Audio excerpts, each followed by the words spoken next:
ప్రతి ఉదయం దేవుని సన్నిధిలో ఆయన మాటను బట్టి మనల్ని మనం సిద్ధపరచుకొనగలిగితే ఆ దినమంతయు దేవుని సన్నిధి మనకు తోడయుండి మనల్ని నడిపిస్తూ ఉంటుందండి. ఈ దినం దేవుడు మన కొరకు సిద్ధపరిచిన వాక్యాన్ని చూసేద్దామా? పరిశుద్ధ గ్రంథంలో నుండి కీర్తనలు 146వ సంకీర్తన 7వ వచనం. యెహోవా బంధింపబడిన వారిని విడుదల చేయును.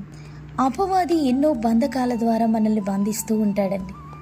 వ్యసనాల బంధకాలు, భయాల బంధకాలు, ఇలా ఎన్నో వ్యతిరేకతలు.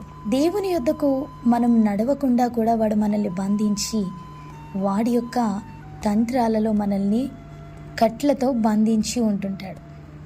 యేసు ప్రభు వారు ఎవరినైనా విడిపించారా? అటువంటి బంధకాల నుండి ఆయన తప్పించారని మనం ఆలోచన చేస్తే మత్తయి సువార్త 8వ అధ్యాయము 28వ వచనంలో యేసు ప్రభు వారు గదరేయుల దేశమునకు చేరినప్పుడు 2 వ్యక్తులు సమాధిలో నుండి బయటకు వచ్చి యేసు ప్రభు వారిని ఎదుర్కొని, దేవుని కుమారుడా, నీతో మాకేమి అని ఆయనతో మాట్లాడుతూ ఉన్నారు.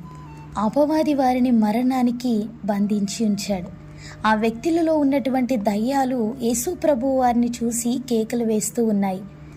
ఆ మనుష్యులను వదిలి పొమ్మని యేసు ప్రభు వారు దయ్యములను ఆజ్ఞాపించినప్పుడు అవి మనుష్యులను విడిచి పందులలోనికి ప్రవేశించి సముద్రములోనికి వడిగా పరిగెట్టుకొని పోయి ఆ నీళ్లలో పడి చచ్చిపోయాయి. ఆ దినాన్ని యేసు ప్రభు వారు ఆ బలమైనటువంటి మరణ బంధకాల నుండి ఆ వ్యక్తులను విడిపించారండి. ఈరోజు మీరు ఏ బంధకాలలో ఉన్నారో ఈ యొక్క లేఖనాన్ని ఎత్తిపట్టి వారిని విడిపించిన దేవుడు మమ్మల్ని కూడా మీరు విడిపిస్తారు అని విశ్వాసంతో ప్రభు తట్టు తిరగగలిగితే ఆయన మనల్ని విడిపించుటకు శక్తివంతుడు. గొప్ప సాక్షులుగా ఆయన మనల్ని నిలబెట్టుకోగలరు. దేవుని కృప మీ అందరికీ తోడై ఉండునుగాక. ఆమేన్.